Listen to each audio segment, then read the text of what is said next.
Susie Taylor. And I'm Luke Wilkins, and welcome to a brand new show all about bikes. It's not all about sports bikes though, is it, Luke? No. From motocross, which is my passion, to speedway, stunts, scooters, club racing, cruisers, and much, much more. We'll be covering the whole shebang. We'll also be reviewing a whole world of new and used bikes, checking out the latest gear, keeping an eye on urban bike fashion, and travelling to some of the world's biggest motorcycle shows to bring you all the news and gossip from On Two Wheels. Throughout the show as well, we'll be set a series of challenges, so we're not getting off lightly. Beware, Luke. I'm going to give you a run for your money. Bring that on. And at Fast Bikes magazine, we'll be putting all the latest sports bikes and super bikes through their paces on road and on track. And if that's not enough, we're going to be joined by a whole host of celebrity bikers and special guest presenters. Don't believe us? Check out just some of what's coming up over the series.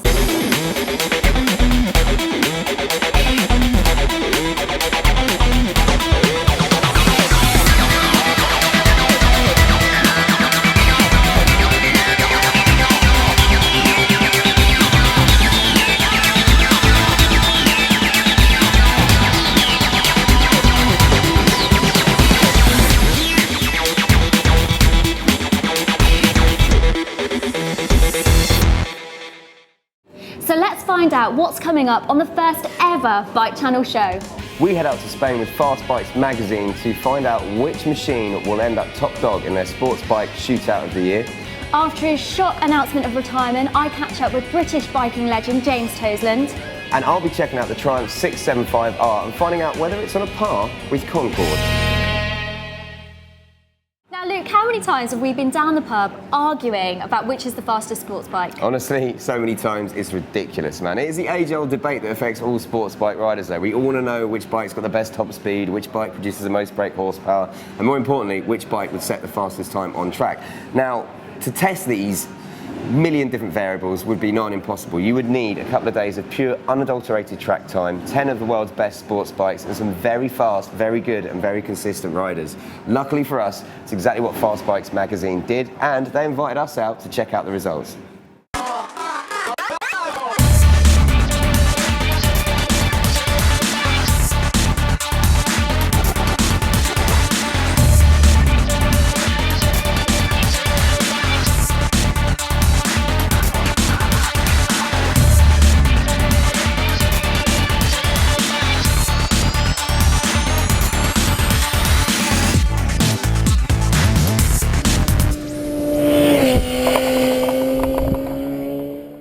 Welcome to the 2011 Fast Bike Sports Bike of the Year. We're at Park Motor in Spain, and this place looks frankly incredible. Yeah, it's beautiful. Set in a quarry, 2 years old. And Beautiful. and we've got 10 awesome bikes to ride. What have we got again? Let's start with the big boys. We've got the Aprilia RSV4 Factory, Ooh, KTM RC8R. always good. Traditional bike. Very No, traditional. no electronics, but supremely capable. Then another European, BMW S1000RR. Monster. The winner last year. Kawasaki's ZX10 gave it a good beating in the 1000cc group test, but fresh Bridgestone R10s and a Spanish track, you can see some different results. R1, Well- surprise inclusion, but Surprise, yes, but it's been doing well in World Superbikes, and with this new awesome rubber, it could actually tip the balance for the R1. next up the Fireblade. Again, traditional, old, one might say, but still absolutely brilliant. The Jix 750. The ultimate all-rounder, right? Again, gave a good performance in the group test, and Yep. looking forward to Spain and sticky rubber. 848 Evo. Yep, exactly. We decided to go with the smaller Ducati this time around. GSX-R 600. All new bike pretty much, isn't it? Yep. Took it to the 675 in the Supersport test. Yeah. Didn't quite make it, but it was very close. Triumph 675R. An upgraded model of the 675, the standard 675, but with O-Lins, quick shifter, and amongst other little tweaks. So it's made it even more track bias. Super stiff, but definitely it's going to love it round here with sticky rubber and the O-Lins. Let's go riding.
and done with. Finished.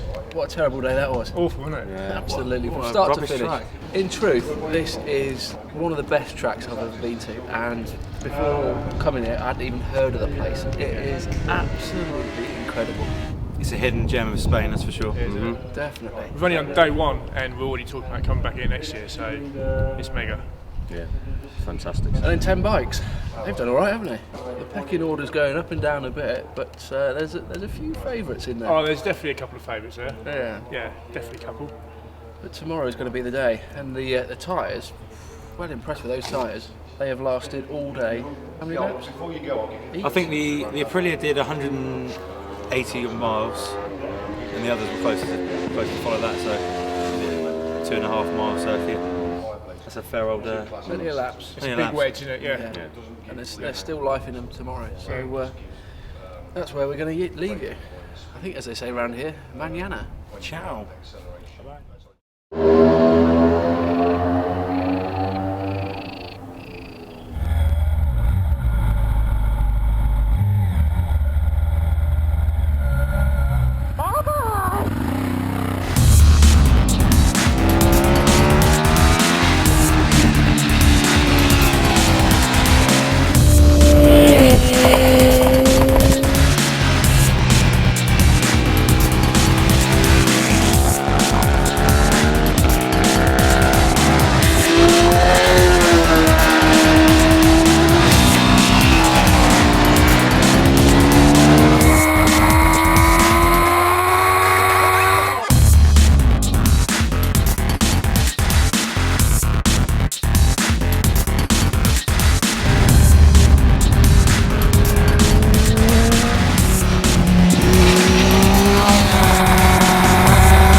So that's it. The end Finished. of 2 absolutely magnificent days.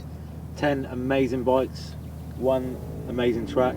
It's been Special. yeah. But I mean, what can we say about these bikes? Well, there's obviously 7 rather great bikes, but then there's 3 pretty much standout Yeah. bikes, isn't there? Really? Yeah. Different class, really. Different Yeah. class. Although the BMW was the quickest, and it's one of the most exciting bikes to ride. Yeah. It's still, it's not flawless, and there's 3 better bikes. That was the fourth loser, but coming in third is 675R. And to be fair, it was only just Oh, pipped yeah. BMW, didn't it? but it comes in at under 10 grand. Yeah. The Olins on it is out of this world. Stunning, isn't it? And Yeah. around here, you can just take liberties that Yeah. you never thought were possible. It's stiff, but it's still forgiving. It's still supple. It's still handles with Yeah. bumps. Yeah. And the engine, well, you never get tired of that engine. No. That thing is absolutely stunning, and I bet none of you thought that was going to be in the top 3 when you first, saw the lineup, right? And Well, it's- you wouldn't it- with the BMW in the lineup, would No. you? It's important to say that it's done that on its own merits. It hasn't relied on any electronics. That is as pure as it gets, Yeah, true. and Triumph have done just an amazing job. Second, Talking of superbikes, the Green Machine. This is a strange bike though, so when you first get on it, when you first literally you jump on it and go into the first turn, you think, how is this going to go around a corner? Because it feels like a chopper. The back's really low, the front's really high, but very soon you learn that the steering on this it's sublime. And not just that, I find that so easy to go fast on. You expend no effort whatsoever. And the electronics, I know we're a bit mixed on what we think about electronics, but it's so good, it's almost like it's not there a lot of the time. Yeah, I think it's missing a quick shifter, Yep. which in the grand scheme of things, you would have thought Kawasaki could have chucked one on. Yeah. Although I've got to say, one little niggle about Kawasaki, brakes and ground clearance. and ground clearance, yeah. That's the reason it struggled against the lap time. The reason it was so, it was about a second off the BMW was the ground clearance. That was it. Otherwise, Set of rear sets, you're away. the rear sets, the quick shifter. But that does lead and us some new to brakes. that does lead us to King of the Hill, 2011 Fast Bikes Sports Bike of the Year. Yep. Is the Aprilia RS-V4 APRC. Honestly, it's really hard to not jump up and down, do handstands about this thing. You know, people talk in the pub and stuff about, oh, imagine a bike that could allow you to slide the rear end out without high-siding you off.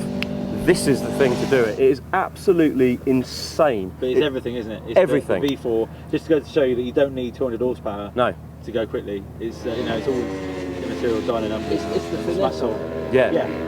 But 160 horsepower and with the full system on, and. But it's been the favourite bike as well, isn't it? Yeah. It's Everybody's done favourite. more laps than Yeah. anything else around here. It's probably done 50% more laps than everything because it's just not been, it's not stood still the whole time.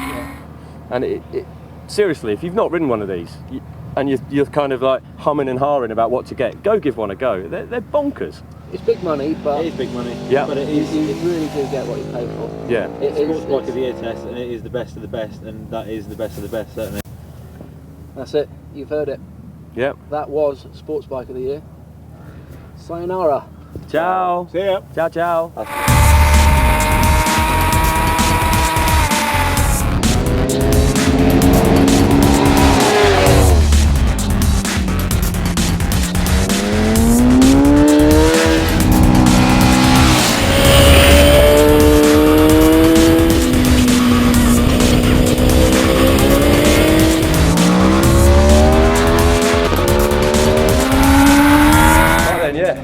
Coming towards the end of day 2 at Park Motor, and sadly Bike Channel have got to leave us.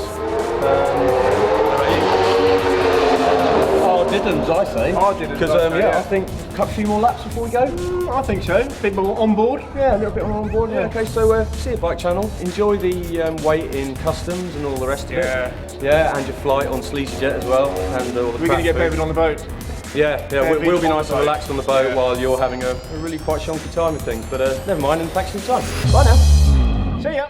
So there you have it, ladies and gentlemen. The Fast Bikes Magazine 2011 Sports Bike of the Year winner. It is indeed the Aprilia RS-V4 Factory, and that bike is stupidly insane. I love it, and also great to see the new ZX-10R coming in second place. I know, but I was really rooting for the Daytona 675. You know how much I love that bike, but it still came a very well-deserved third. And you know what? I'm going to be checking out the 675R in a lot more detail in part 2, and you're going to be chatting to someone special, aren't Yeah, you? I'm going to be catching up with British biking legend James Toseland.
Welcome back to the Bike Channel Show Part 2. In just a bit, I will be getting to grips with the Triumph 675R in a little bit more detail. But first up, Susie, you love a good natter, don't you? I do, I love chatting. And you've caught up with someone a little bit special this week, haven't you? Yep, I went into London to catch up with James Toseland. Check this out.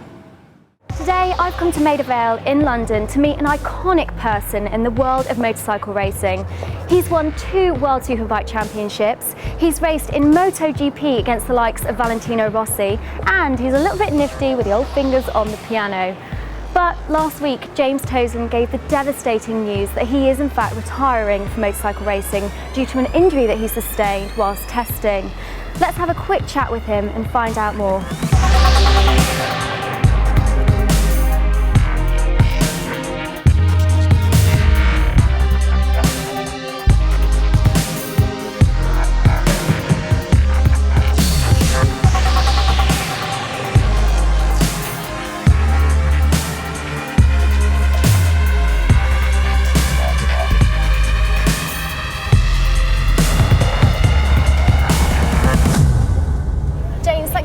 much for coming to meet us today down in Maida Vale. Under really difficult circumstances with your decision to retire just a couple of weeks ago. Yeah, I crashed in March, about the second week in March in Aragon, and I was lucky just to get away with the injury that I did. It was a fast crash. I must have crashed about, it must have been about 140, 150 miles an hour.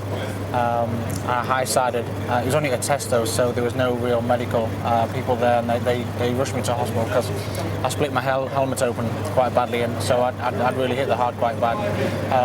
I didn't think I'd broken anything because I got like a tender feeling from the wrist, but I know when you've broken something. If you've broken things in the past, you get that dull feeling. But I didn't have that, so I thought I'd just twisted it.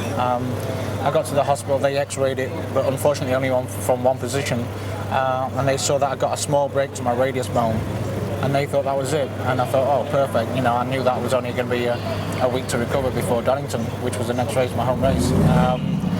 So that night, that was Friday, I crashed. On Friday night, I was in Barcelona hotel, and the pain, just all of a sudden with the swelling. Was it in plaster? In cast, yeah, a horrible cast. And the swelling that night came up, and it was excruciating. I had no sleep. I was in the bathroom, like feeling sick. It was that painful.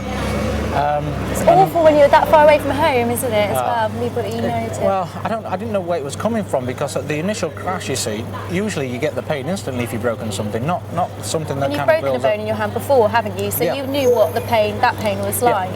And with the diagnosis of the small break to the radius, I knew what pain I should have been in. Yeah. But luckily, like you said, I broke my hand last year with Yamaha, and I went to see a specialist called Mike Hayton, who did the operation in the end. And I had his mobile number, luckily. First thing Saturday morning, so I had to wait till 10 o'clock Barcelona time, which was worse because I was an hour ahead to wait for 9 o'clock. Very polite of you. Why don't you just give him a call? Well, as a professional, so I didn't want to call him at a stupid time. So I called him up on a Saturday morning.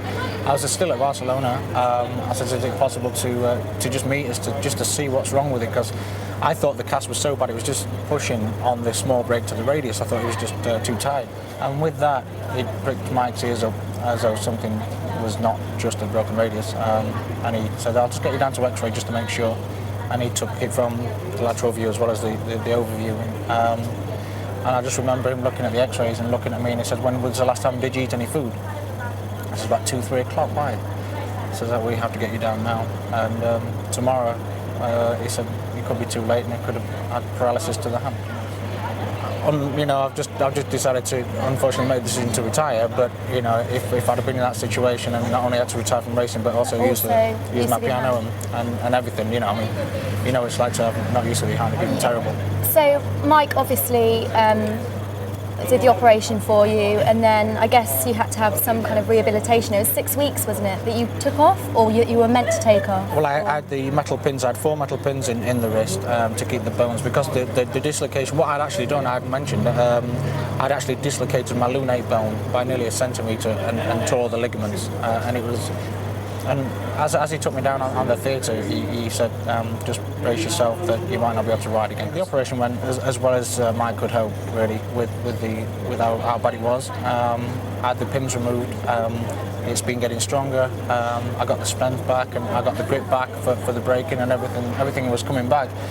But for the last, because this has been 6 months from start to finish, from when I did it to Silverstone.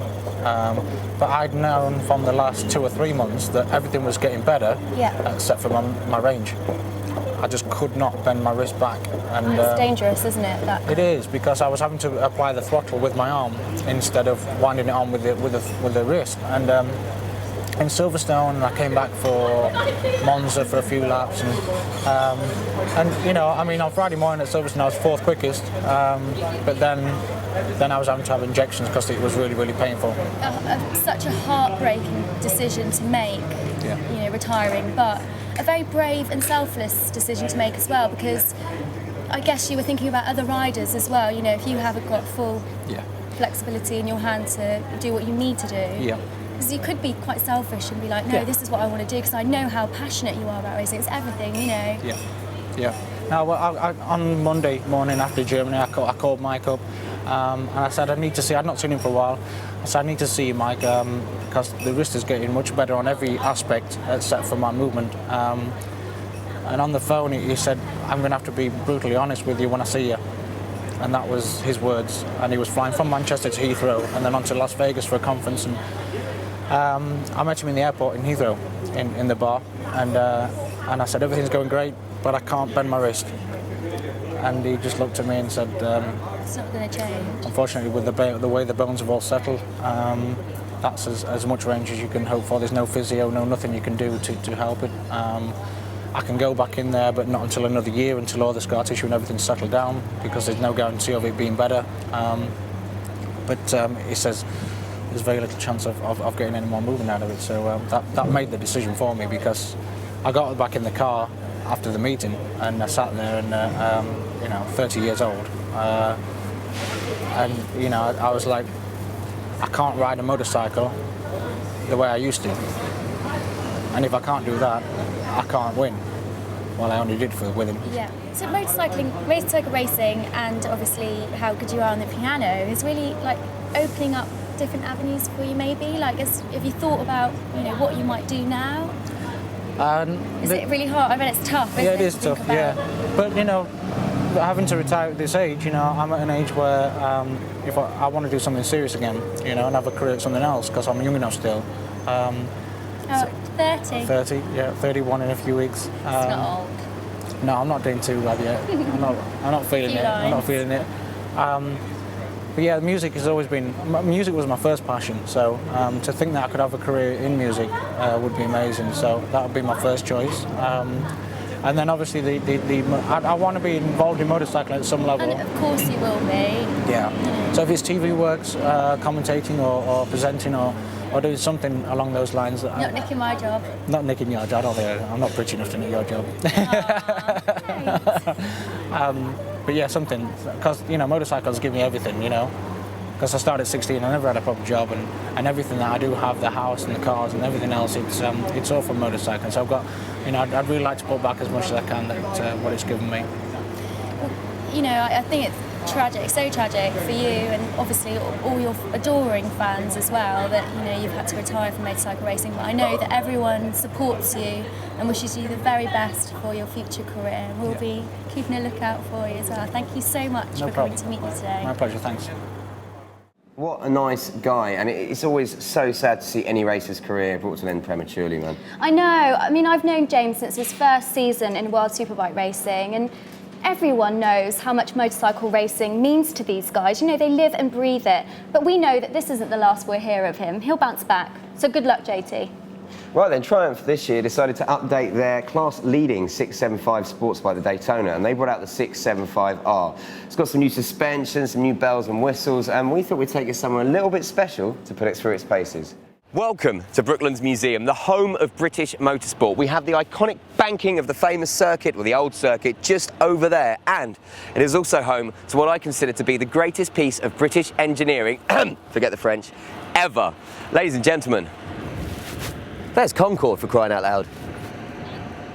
All rather apt as well, because we have in our hands the 2011 Triumph 675R, which is a pretty nifty piece of British engineering as well.